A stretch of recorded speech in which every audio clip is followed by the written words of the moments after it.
how to turn on or off multiple devices notifications on Skype mobile. Hello guys, in today's video I'm going to show you how to turn off or on multiple devices notifications on Skype mobile. First thing we're gonna do is go to Skype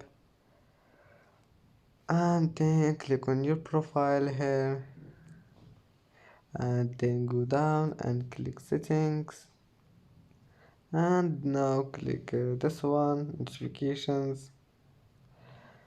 And now all you need to do is just click this one, multiple devices, and click on it if you want to turn it on, and just click on it again, and as you see multiple devices has been turned off.